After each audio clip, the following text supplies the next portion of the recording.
बबलू हाथी सुबह सवेरे अकेले वन में टहलने के लिए निकला। वह अपने ही धुन में चला जा रहा था।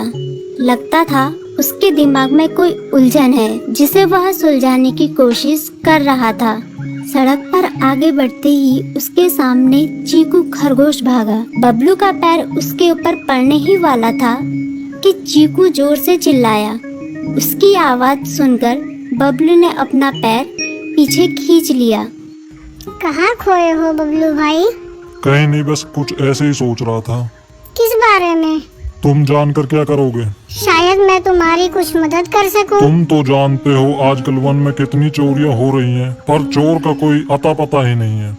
इस बात को लेकर वन के सारे प्राणी चिंतित थे। वे वहाँ खुद को सुरक्षित महसूस नहीं कर रहे थे। अरे चीकू भाई, हम मजबूर हैं। हम चोर को पकड़ ही नहीं पा रहे हैं। वह बहुत चालाक है और अपने काम को बड़ी कुशलता से अंजाम दे रहा है। कहीं कोई सबूत ही नहीं छोड़ रहा। हमारे राजा इस बात को लेकर बहुत चिंतित हैं। यही कारण है कि हम सब इस बारे में सोच रहे हैं। अब तुम मेरी इसमें क्या मदद कर सकते हो?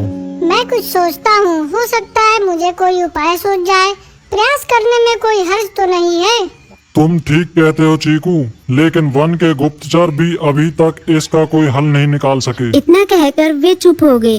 बबलू की बातों ने चीकू को सोचने के लिए मजबूर कर दिया। चीकू को उदास देखकर बबलू बोला, तुम अपना मन छोटा मत करो। मुझे अच्छा लगा कि तुमने मेरी परेशानी को समझा। कभी मैं भी इस वन के लिए गुप्तचर का काम करता था। एक बार मेरी टांग टूट जाने से मेरे अंदर फुर्ती नहीं रही। तब से मैंने यह काम छोड़ दिया। चीकू, तुम चाहो तो यह काम दोबारा कर सकते हो। वन के प्राणी ज्यादातर दिन में भोजन की तलाश करते हैं, वे रात को आराम करते हैं। तुम दिन रात दोनों में ही भोजन की तलाश में निकल सकते हो सकता है रात को तुम्हें कुछ ऐसी बातों का पता चल जाए जो हमारे काम की हो। हाँ बबलू, तुम ठीक कहते हो। मैं आज रात को वन में घूमकर इस बात का पता करने की कोशिश करता हूँ। थोड़ी देर बातें करके चीकू अपने बिल की ओर बढ़ गया और बबलू अपने रास्ते चला गया। चीकू के दिमाग में अभी तक बबलू की कई बातें घूम रही थी। उसे समझ नहीं आ रहा था वह बबलू की मदद कैसे करे। दिन भर वह उसी उधेड़-बुन में लगा रहा। शाम होते ही चीकू कुछ सोचने लगा और वह चुपचाप बिल से बाहर निकल आया। चीकू की पत्नी ने देखा तो बोली, इस समय कहाँ जा रहे हो? बाहर खतरा है। खतरा तो सुबह भी रहता है, लेकिन खतरों से डर कर हम भूखे तो नहीं मर सकते। मैं बाहर घूम कर आता हूँ। इतना कहकर चीकू रात को बिल से बाहर निकल आया। कुछ दूर जाकर उसकी नजर बंकू उल्लू पर पड़ी, जो कुछ ही दूरी पर था। वह पेड़ की डाल पर बैठा अपनी गर्दन चारों तरफ घुमा रहा था। वह तेजी से पेड़ की एक डाल से दूसरी डाल पर उड़ रहा था। बंकू की नजर उस पर नहीं पड़ी थी। कुछ सोचकर चीकू पेड़ के पीछे से बाहर निकलकर थोड़ी खुली जगह पर आ गया और वहां से बंकू उल्लू को देखने लगा।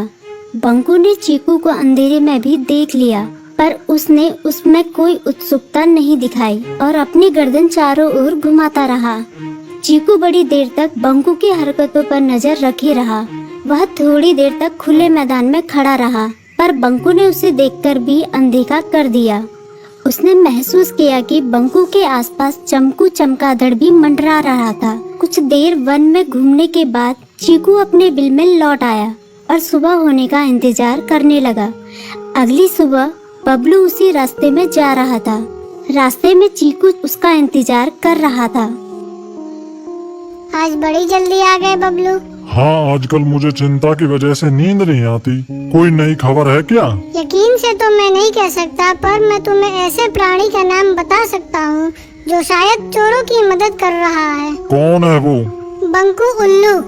इतना कहकर चीकू ने रात की घटना उसे ज्यों की त्यों सुना दी। इसे सुनकर बबलू का माथा ठनका। बबलू की आंखें चौंधिया गई। तुम ठीक कह रहे हो। मुझे आज रात बंकू और चमकू पर नजर रखनी होगी। इतना कहकर वे दोनों अपने अपने रास्ते चले गए। बबलू रात को अपने साथियों के साथ बंकू पर नजर गड़ाए रहा। उसकी संदिग्ध गतिविधियों को देखकर बबलू ने उसे उसके साथियों चंकी और संकी लोमड़ के साथ पकड़ लिया। बबलू ने सख्ती से पूछताछ करनी शुरू कर दी। तुम इस समय बंकू चमकू के साथ क्या कर रहे हो? हम चारों दोस्त हैं, इसलिए साथ बैठकर बातें कर रहे हैं। चमगादड़ और उल्लू की दोस्ती तो समझ में आती है, पर लोमड़ के साथ दोस्ती कैसे हो सकती है? शक्ति से पूछने पर दोनों ने अपना जुर्म कबूल कर लिया और सभी चोरियों के बारे में बताया जो उन्होंने कुछ दिन पहले वन में की थी। बबलू ने उनके चोरी का सारा सामान भी बरामद कर लिया। बंकू और चमकू को अभी तक समझ में नहीं आ रहा था कि वो इतनी आसानी से कैसे पकड़ में आ गई। ऐसा और अच्छा वीडियो देखने के लिए चैनल ए व्हेल जर्नी को सब्सक्राइब करो।